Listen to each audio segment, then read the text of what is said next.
Welcome to the Fantasy Champions Fantasy Football Podcast. Here's your host, Morgan Colby and Rick Lemon.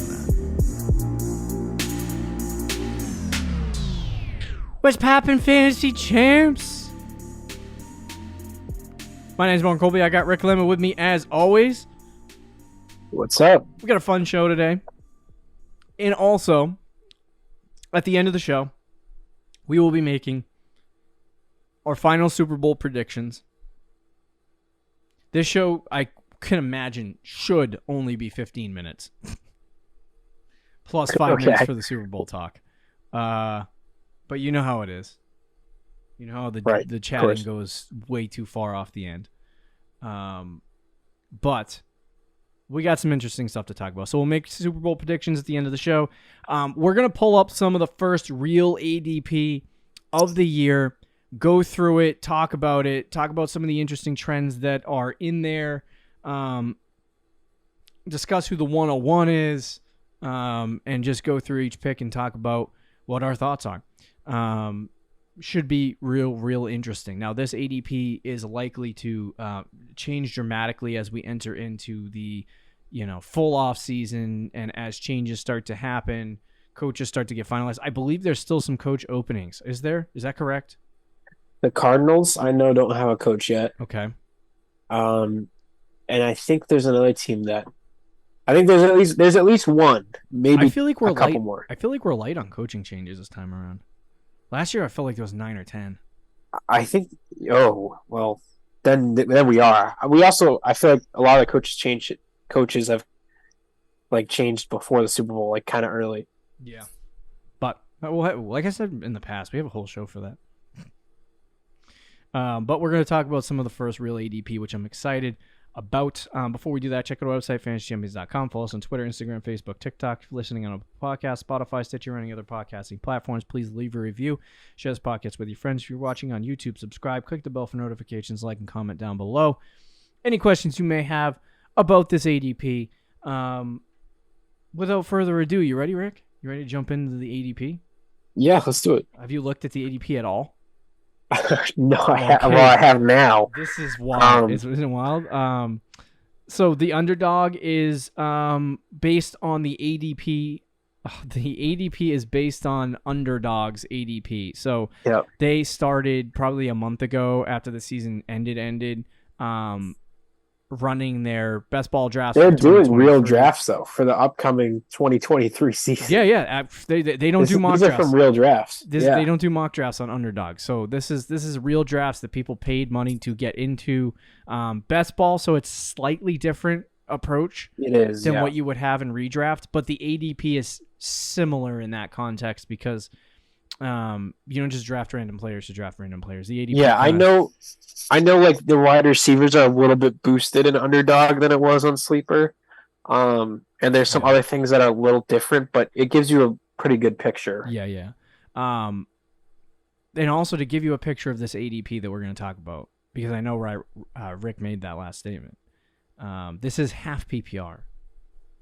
Yeah. So, which is crazy. So we're gonna hop into that ADP now, and then we'll do our Super Bowl predictions. But very interesting, very interesting. Now, some of this I think could be the fact that the people who do the underdog drafts right now are us, the crazy fantasy football people who mock draft in the beginning of February, preparing for the 2023 fantasy football season. It starts in September.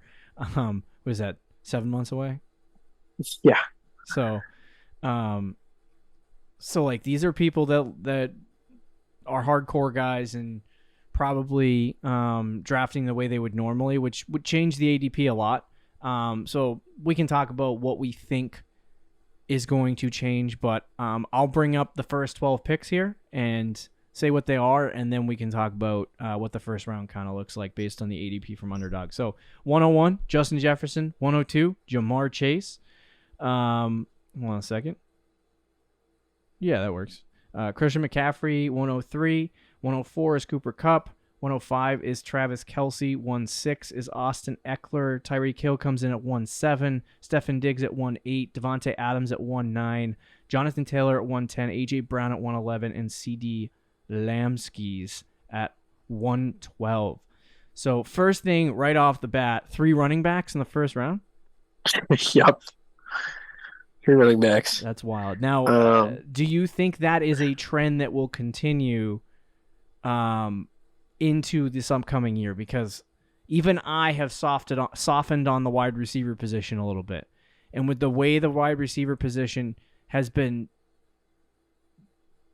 killing it in half PPR and PPR leagues, I could see a trend or a shift towards more than 3 or 4 wide receivers going in the first round to somewhere around like 5, 6 wide receivers going off in the first round. In PPR leagues, that should probably be generic, but if you're in a half PPR league, like, those guys are there, but you're seeing the wide receiver position become more and more important, where in the past I feel like the ball was spread out more, so the bigger wide receivers were harder to get.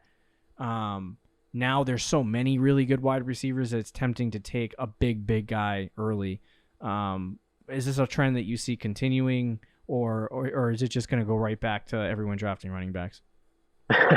No, I do think it is a trend that is going to continue. Mm-hmm. However, as I said before, underdog, even last year, their receivers were flying up boards compared to sleeper. Like, you would have, like, I think Mike Williams was a good example. He was going in like the 50s or 60s on sleeper for redraft, right? And on underdog, he was like pick 28. Like, the receivers are definitely much higher in underdog than they are in sleeper. Mm-hmm. I don't know if it's just because it's the best ball format. You want to make sure that you have good receivers. I don't know why that is the case, but receivers typically for best ball, at least on underdog, go way higher. So I do, though, think it is a trend, especially in PPR. I don't think the days of, like, I think when we started, we had first rounds where there was maybe 1 receiver, sometimes even no receivers. Yeah. It was just a run on running backs to start the draft. I think those days are gone. Mm-hmm. And the way the NFL is played now, too, I don't think that is the case anymore. I think you're going to get at least like 3 to 5 receivers in the first round, minimum. Maybe 5 or 6. Which I think, how many are in the first round for this draft? Is it 2, 4, 5, 6, 7? I think, or 8. I think 8 is kind of a lot. That's strong. Yeah. I think 8 is a lot. I think 5 or 6 though is what you'll probably see. Yeah, I totally agree. Now, what are currently the ADPs? Like I said, of these 12 players, Justin Jefferson's at 1.3 right now. Jamar Chase is at 2.6. Christian McCaffrey's solid 3. Cooper Kupp's 4.3. Travis Kelce's 5. Austin Eckler 6.5. So on and so forth. So, like, when you look at least the top 12 here, overall, it's kind of interesting to see. Like, obviously, Justin Jefferson isn't even the consensus 1.3. He just happens to be the guy with the highest. Usually you have 2 or 3 guys with that same kind of ADP at the top. But could you see Justin Jefferson at the top of drafts by the time we get to August? Yeah, I think, again, it depends on the format. I think in redraft, your regular NFL.com, your ESPN, your Yahoo, your Sleeper, your regular redraft leagues, I think it's going to be more mixed. I don't know if Jefferson, maybe in 1 or 2 formats, 1 or 2 platforms, you'll see Jefferson being the number 1 pick. But for underdog, I think he's pretty much a lock at this point. I mean, we got a lot of offseason to go through, but anything can change. But as we stand today, just forecasting, I would say he's a lock. It's funny because we totally forgot about Jamar Chase on our show. I don't even know how. I'm so mad. I'm so mad that he's the wide receiver, the 2nd pick overall, because I want to get him this year again in drafts. And I was hoping because of the season that he'd kind of fall. The Cincinnati hype, dude, is a little bit loony. obviously Christian McCaffrey is going to be up in drafts. We know that. Surprising guy for me here, Cooper Kupp at the wide receiver position. Obviously, when he was on the field, he was targeted like nobody's freaking business. It was basically the only guy Matt Stafford was going to throw to. But now we know things have kind of solidified. I haven't actually heard anything about Aaron Donald for the Rams because he was talking about retirement. But anyway, we know the coach is coming back. So with that being said, Stafford's coming back. They'll probably try to solve some things in the offseason. I'm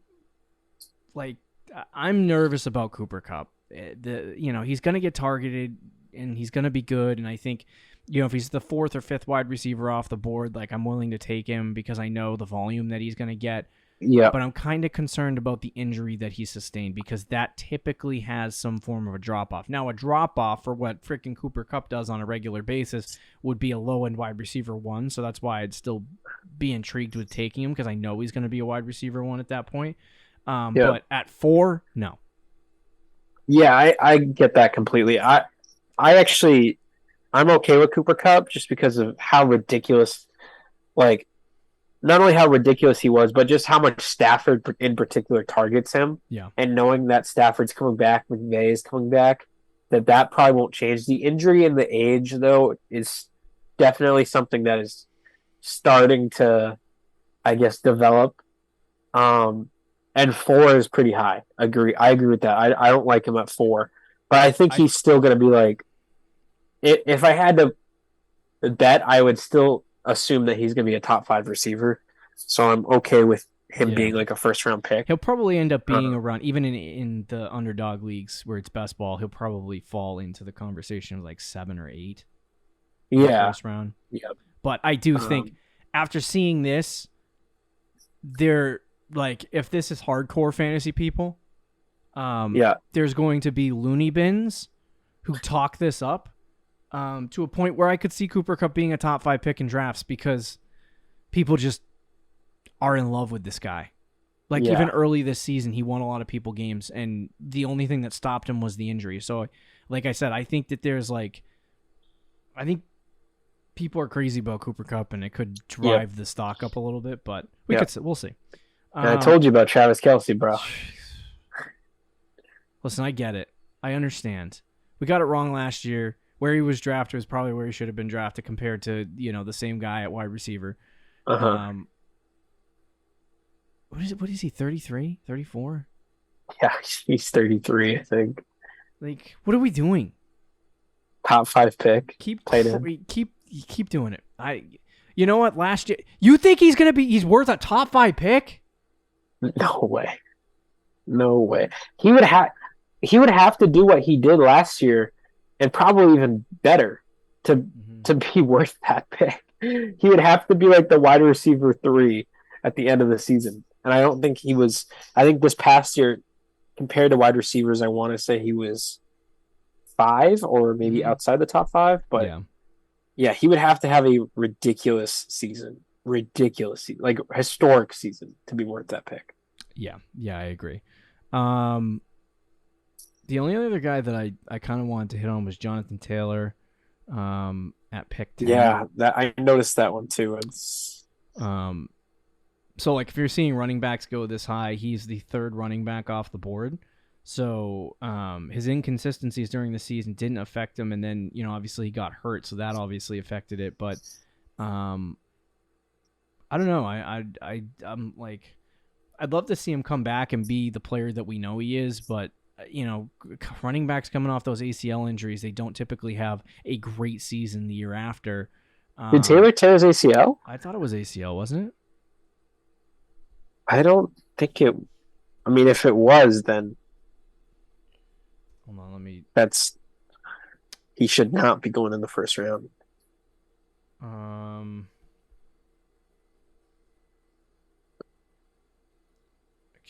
Ankle surgery. Ankle surgery. All right. Yeah. So, that's still. I mean, ankle surgery is that's not good either. Yeah, that's no joke. I mean, that's I I don't think know. when the regs start coming in and drafting, I think Taylor will be pushed down boards. I don't think. Oh he's yeah, gonna be people there. who took Taylor first overall last year and Yeah, got burned by him are probably so out on him. yeah. So I was I was very kind of confused, not confused, but like interested to see him there at 10 mhm. in the third running back off the board. But I do think it's because it's the crazy, like probably dynasty people too, who are drafting right now, Yeah. Oh yeah. and the crazy fancy people that have been watching Jonathan Taylor since he was in college. Hmm. Um, but yeah, I think one more casual people come in, I think Taylor falls out. Any more thoughts on the top 12? No, it's just really receiver heavy, but the order isn't like that. Like the receiver order isn't really that crazy. Chase, Yeah, yeah, yeah. Jefferson, Chase, Cup, Hill being 4, I think is kind of maybe high, but then Mhm. Diggs, Adams, AJ Brown, CeeDee Lamb, like those are the top Right. guys. Okay. Let's quickly. We are currently at 16 minutes on the pod. Yeah. So let's quickly run through the next 12, and then we can talk about the Super Bowl. Okay. Saquon Barkley was at 13 here. Patrick Mahomes 14. Josh Allen 15. Amon-Ra 16. Derrick Henry 17. Jalen Hurts 18. Kenneth Walker 19. Jalen Waddle 20. Breece Hall 21. Garrett Wilson 22. Nick Chubb 23. And T. Higgins at 24. First thing that pops out to me is 3 quarterbacks.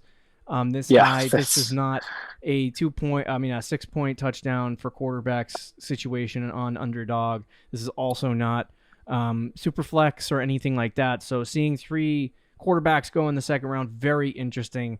I don't think that's a trend that continues in regular redraft leagues. I think that's a little bit high. I do see maybe Mahomes going in the first round because of the season he had. Josh Allen would probably be like enter third round, and Jalen Hurts would be right behind him.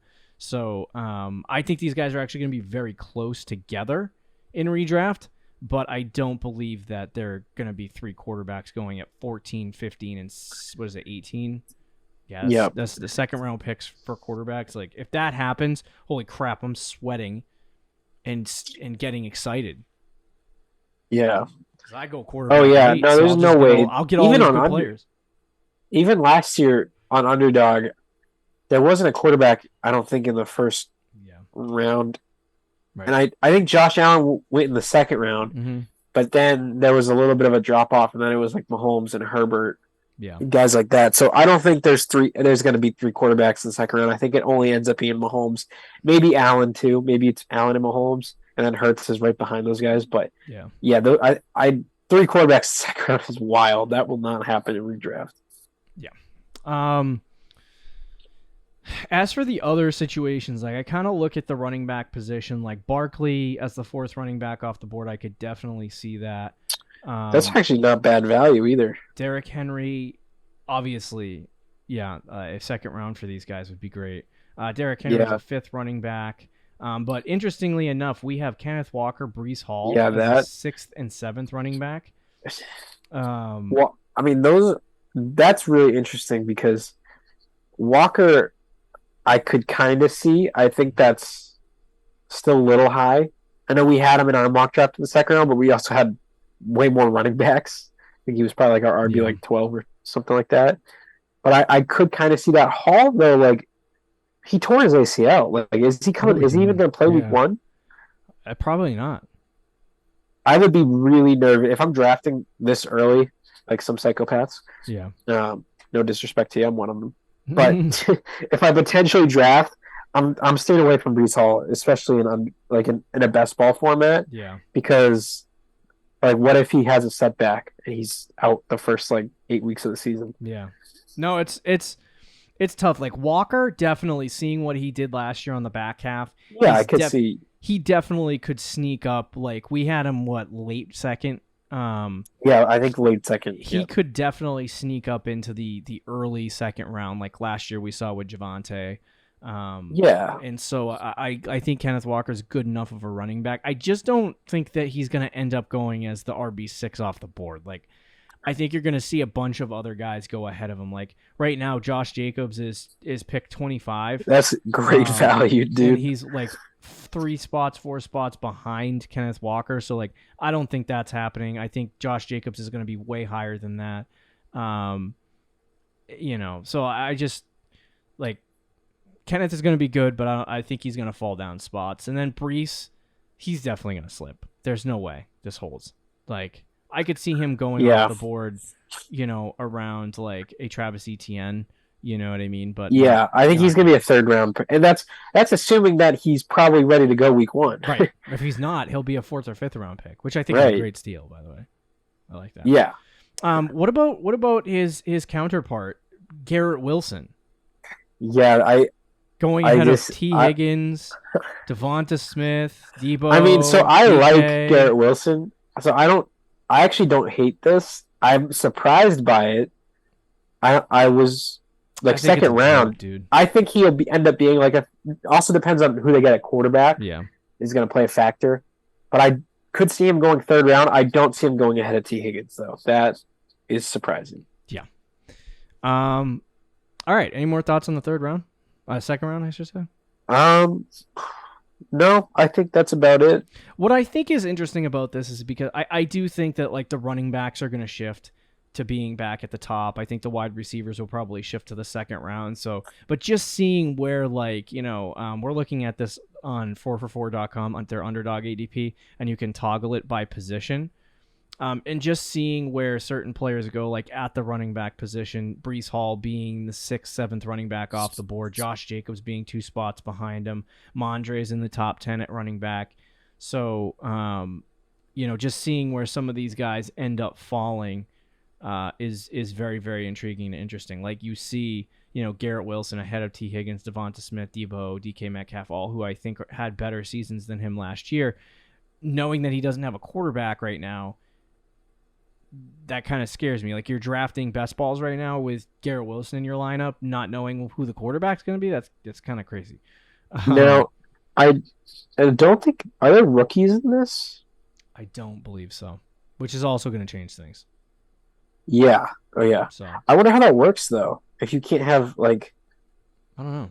You do best ball drafts without rookies, and yeah, I don't know. And then all of a sudden the rookies come in. You just don't use them. There might be rookies in there. I just don't know. I mean, there's not at least in the first 100 picks. Jackson, Smith, and Jangba. Let's put him in. Nope, he's not in here. Yeah. Okay. So anyway, let's move on to the Super Bowl. Okay. Thoughts on the game? I hate it. as a We've Pats said that fan, multiple times. But I know, and people are like, you guys are just haters, and you're right. I am a hater. The 2 teams I probably from each conference I was like, I really hope they don't make it were the Eagles and Chiefs. So and it's both 1 seeds, right? Both the 1 seeds. In each conference. So a little disappointed in that, a little disappointed in the matchup.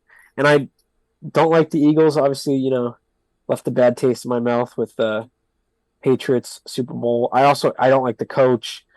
No disrespect to Eagles fans, but some of you are insane. So there's that. And then there's the Chiefs. No, bro.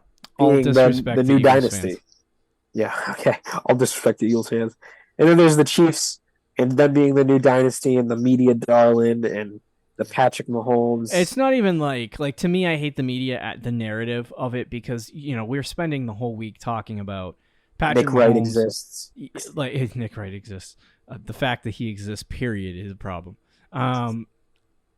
That's harsh. I'm sure he's a nice person. Externally from his hot takes and his FS1 clickbait. And he's a massive Chiefs fan, so that's... Yeah, so that doesn't help either. But the talk this week from just, your run-of-the-mill reporters about how, I was listening to a podcast earlier today about, they were talking about Patrick Mahomes and where he is in the pantheon of quarterbacks in history. And the dude has started, 4 seasons in the NFL? Yep. Maybe 5. So no, I think this is year 6. Oh, this could be year 6. Oh, I'm happy about that. The faster we get through this, the better. It's year 5 or 6. But anyway, So, but they were talking about where he is in the pantheon of quarterbacks, and would you take him over X, Y, and Z? And to me, I'm like, this one particular guy was like, if you just talk about like, if you take accolades out of it, obviously like guys like, Joe Montana, Dan Marino, among others, collected accolades that put them above Patrick Mahomes. Like if Mahomes, something were to happen to him and his career was just to be over now, he wouldn't even be a Hall of Fame quarterback. Just because, they might put him in on a pure. He might. But he's on the line though. He's on the line. So, but like, he needs to play more and do more in order to get to that point of being one of the greatest quarterbacks. But you can see it. Like you can see that he's up there with the best of all time. And this one guy said, just talent wise and play style wise and like everything that he does, like, would you actually take Joe Montana over Patrick Mahomes? No. The only quarterback in NFL history that I would take over Patrick Mahomes would probably be Tom Brady. So like, but all this talk about like, he wins the Super Bowl, does this put him past Brady as the GOAT? And I'm like, no. He retired last week. Can you give him a minute? God, you freaking idiot. No, I don't think it's Brady won 7. He won 7 Super Bowls. I always forget the Bucs one. Joe Montana won 4 Super Bowls. He went to 7 Super Bowls and he went to 10 Super Bowls and won 7. He has more Super Bowl championships than any team in the NFL. It's also like it's also hard to make this argument too, because the NFL now, and I've said this multiple times even on this show, but it's such an inflated era. Like the stats, the passing, the rules in the rule book is so different than what it was even in 15 years ago. Like 2010, 2005, like that. Brady has essentially been successful through 3 eras of the NFL. Yeah, that's true. Yeah, which exactly I don't know. It's Mahomes will need to do a lot more than where he's at now. Yeah. And it's not saying that he can't, and he clearly is on the right path. And talent-wise, he's up there with anybody who's ever played. Yeah. Well, he needs to do more before you enter him in that conversation. I know Dan Orlovsky from ESPN. Oh boy, he had his top 5 quarterbacks of all time. He had Mahomes at like 4, and I was like, or 3 or 4, and I was like, dude, like. I know. I look at it as the same way. Like if his career were to tragically not continue, like he wouldn't. Like if you just ended his career now, he wouldn't. I don't know that he would make the Hall. So like he does need to do more in terms of that. But like you just think about like Brady's career overarching everything, right? Like he had a comeback down 28-3 with basically 1 quarter to go, right? Yep. 16 minutes. Like that in and of itself is ridiculous. And everything that he has done in a Super Bowl, like the Eagles Super Bowl, the Patriots don't make stupid decisions defensively. He threw the most passing yards in a Super Bowl ever. And I believe the most passing touchdowns in a Super Bowl ever. In that one game. And he lost it. But like it's not for lack of trying. So I just think that whole argument is annoying. Like I said at the start of one of these shows this week, the Kelsey brothers conversation has been really annoying. I don't like either of these teams. I like players on the Eagles. So like I like AJ Brown, I like Jalen Hurts, I like Miles Sanders. I like some of the guys on their defensive side. So, like, I don't mind the players. I don't like their coach. I don't like their fan base. I normally would not root for the Eagles unless I had a fantasy asset. What I will say is I can't watch the Chiefs and Travis Kelce and Patrick Mahomes' family celebrate a Super Bowl. Like, it makes me vomit. They are such a cringy, like Mahomes, great player. I don't want him to win because I want Brady to be the GOAT because I'm a Pats fan. But like outside of that, like if he wins, like he deserves it. Like he's the best quarterback in the NFL. Like I just think the rest of them are a bunch of buffoons. And it's like the whole like after the AFC Championship game, like the stamp it. He's the greatest in the league. Stamp it. I'm like, who said he wasn't? There was an argument about there were people going into that week. But it was if Joe Burrow takes down Patrick Mahomes in his house again, does that make Joe Burrow the best quarterback in the NFL? That discussion was happening, but no one said Joe Burrow was better than him. No one said that. Yeah. And it's like, what are we talking about, guys? Like, oh yeah, everyone counted you out. There was a Chiefs fan that posted something online that said, no one thought we were going to even make the playoffs after Hill left. And I'm like, what the hell are you talking about? Are you stupid? Are you a brick? Show me the receipts of the people that said that. Makes me so sick. Like, they think they're underdogs. And I'm like, you might be slight underdogs in this Super Bowl according to the betting odds, but there are a lot of people taking you this week. So don't give me that baloney about you guys being underdog. Like, I just can't stand the Chiefs sometimes. I can't stand their fan base. I can't stand the people on their team. It just makes me kind of like this is probably how people felt back in the day after the Patriots. I was just about to say, it's hard for us to say all this as Patriots fans. They're 2 Super Bowls, and then they went against the Panthers, and like Rodney Harrison was running around and saying, "You doubted us," and it's like, who doubted you? Who doubted you, Rodney? Oh, when they beat the Eagles, yeah. Or was that when they beat the Eagles? Yeah. I think that was when they beat I'm the like, Eagles. it's just like they cling on to stuff, and that's what makes great teams great. You know what I mean? You find any ounce of motivation that you can get to win games, but it's just annoying to listen to, and like just the way that Kelsey celebrates and the way that the Mahomes family deals with them, just acts and behaves is so sickening. Like, I can't. Ugh. So I will be rooting for the Eagles on Sunday. I almost bought an AJ Brown jersey. There you go, bro. So I don't know, man. I still haven't decided. I will say though, I bet on the Chiefs. Okay. All right. Cool enough. I did bet on the Chiefs, so that gives away my pick. But okay. Well, it's hard though because so let me say you're picking the Chiefs. Why? I'm gonna pick the Chiefs. Why? I think there's 2 reasons. One, Patrick Mahomes is just he is entering that category in terms of like, now that Brady's gone, he's the best quarterback in the NFL, and it's hard to bet against the best quarterback in the NFL in big games. That's fair. Number 2 is the Eagles are a great team. They really are. Their roster is built really well. They don't have many weaknesses. Mm-hmm. They were 15-2 in the regular season. Yeah. They also had the easiest schedule. And if you look back at I think that's baloney. You have to play who's in front of you. No, I know. I understand that. And it's not a knock against them. But are they going to be ready if they get punched in the mouth by an actual football team? That's a fair point. Because they've played from ahead basically the whole season, and they haven't. The 49ers were supposed to do that, and they had Jack Johnson at whatever his name is. They didn't have a quarterback. Yeah. Then they played the Giants in the playoffs. Josh Johnson. They played the Cowboys once with Dak, once with Hurts, I mean, and once with Minshew. They lost that game with Minshew. Right. I don't know, like I don't feel like they've been tested at least for a while. And I think that could mean they start off slow, and I don't know if they can recover. Yeah, and I think there's also something to the first year, like, first time at the Super Bowl deal. Yeah. And the Chiefs have been there. This is their 3rd trip in 5 years. Like, they know how to deal with it. Mahomes knows how to deal with it. That team is going to be ready. And the Eagles players are probably going to be like, holy crap, we're at the Super Bowl.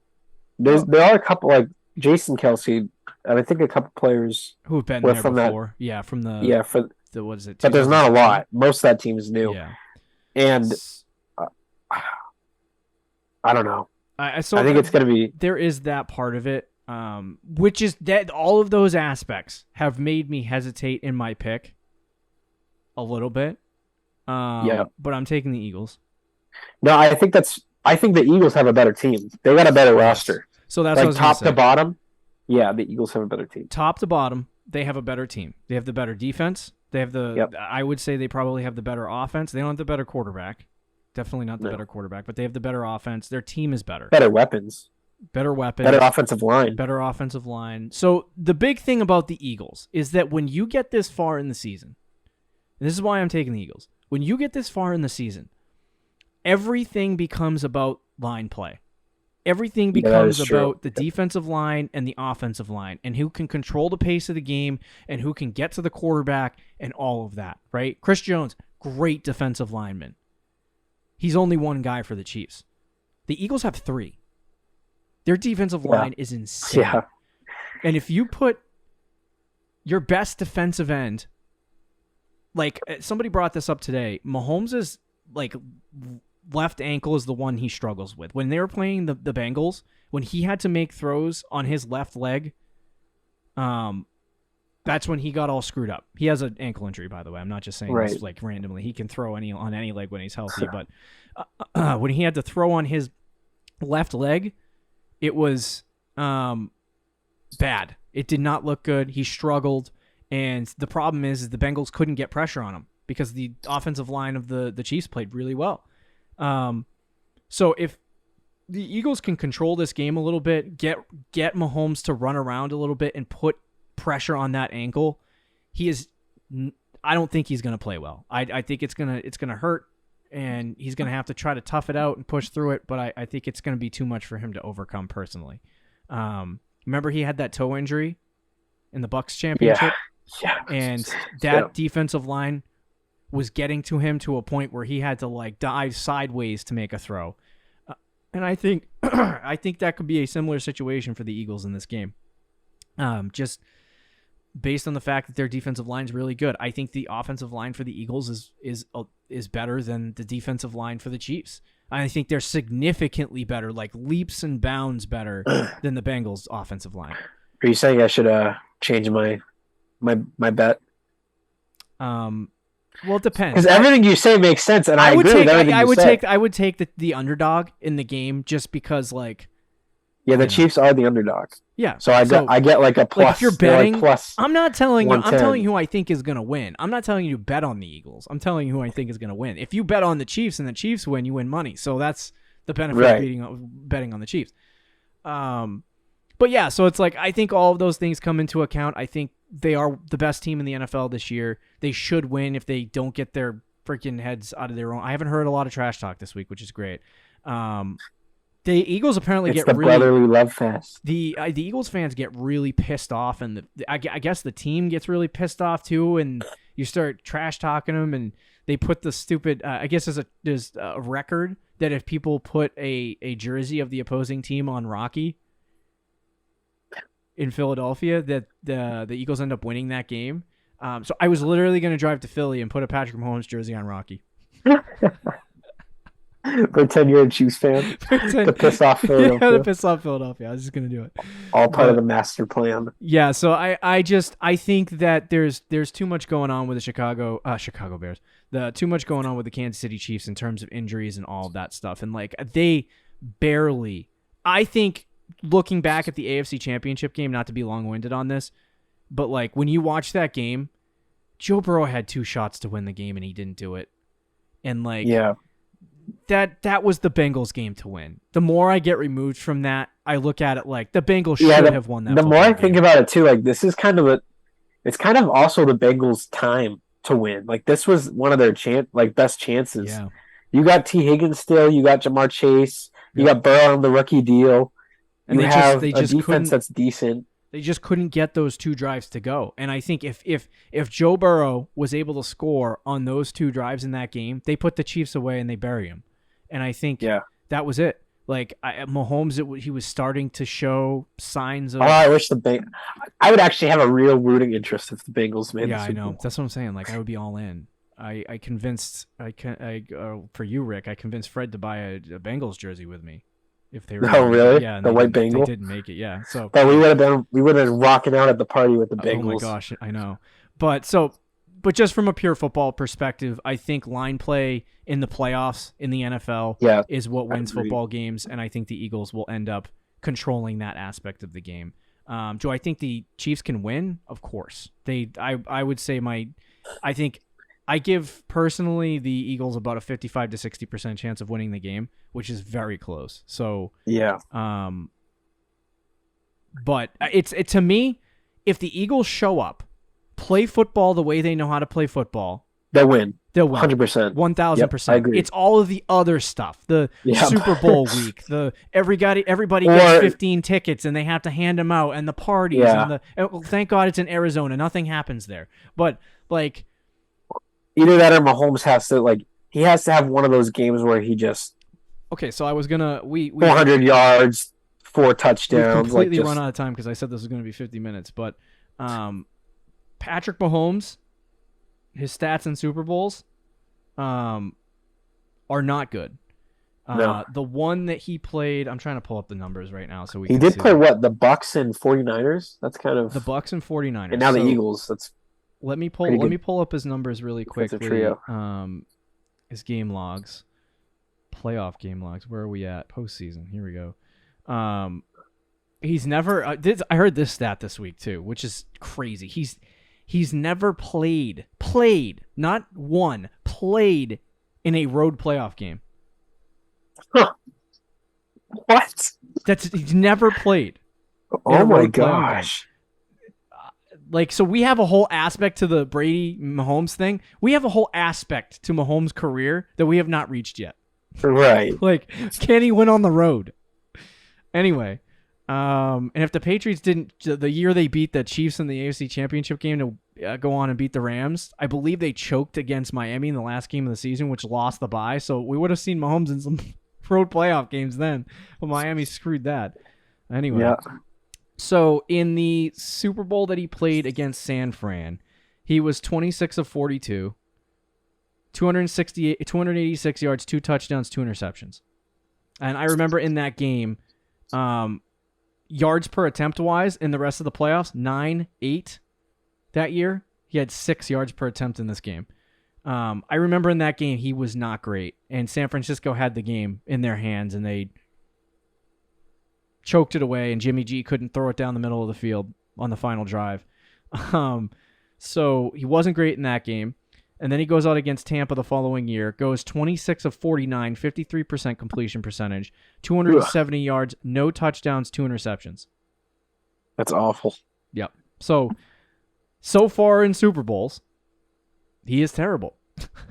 Like 2 touchdowns. I mean, the Bucs game. 2 touchdowns, 4 interceptions, up I think around a 57% completion percentage and 400 yards altogether. That's in Super Bowls in 3. There was a stat, and this was coming from a Chiefs person, but in that Bucs game in particular, I think the Chiefs had like 7 drops, and they were showing like some of the clips too, where Mahomes would like make two guys like Levante David miss, like throw it sidearm 50 yards down the field while falling down right into like McCole Hardman's face mask. But that was when they had all the players that could run around and do that. They have Travis Kelce, but they don't have anything else outside of that. So it depends. Like, is Kadarius Toney going to play, and is he going to actually play instead of breaking a leg in the first quarter?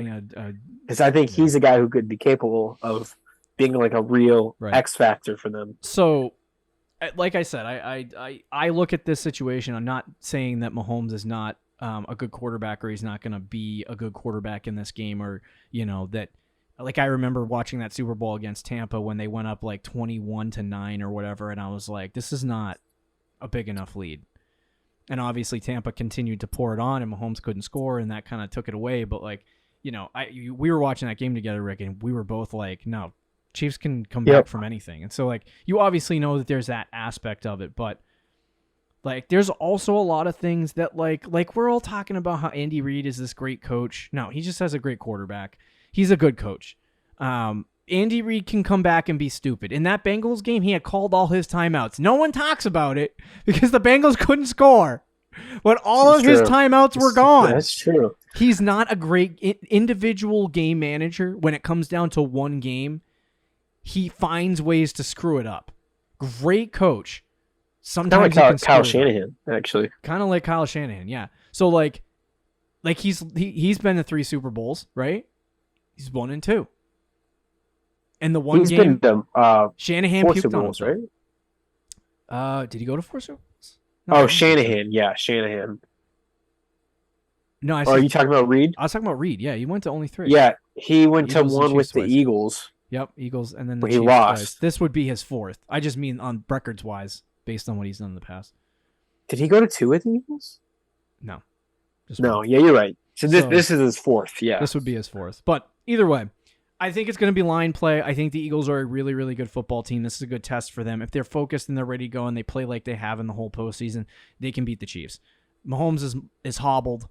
he's hurt and he's their whole team. And if you get him out of the pocket and get him running around, there's only so much longer he can last in the game. And it happened against Cincinnati when they started getting him running around. He couldn't do it any longer. It was just like he was getting stopped on drives and 3 and outs, and it's just like the ankle will come back to bite him. I don't think he wins the Super Bowl. I think it's going to be the Eagles, unfortunately. The whole country lost when these two teams got to the Super Bowl. So anyway, yeah. All right, dude. Are we good on the Super Bowl at least? Yeah. Yep. I think so. There you go. So there's some first real ADP. There's some Super Bowl talk. Next week, it's the dredge. We're into 2023 officially. We'll recap the Super Bowl a little bit, talk about whether it was a good game or not, all that good stuff. We got a lot of content coming at you in the next coming months. We'll talk about it then. Enjoy the Super Bowl, guys. See you later. Later. Thank you for listening to the Fantasy Champions Podcast. Make sure you subscribe on iTunes and YouTube and follow us on Twitter @TheFFChamps.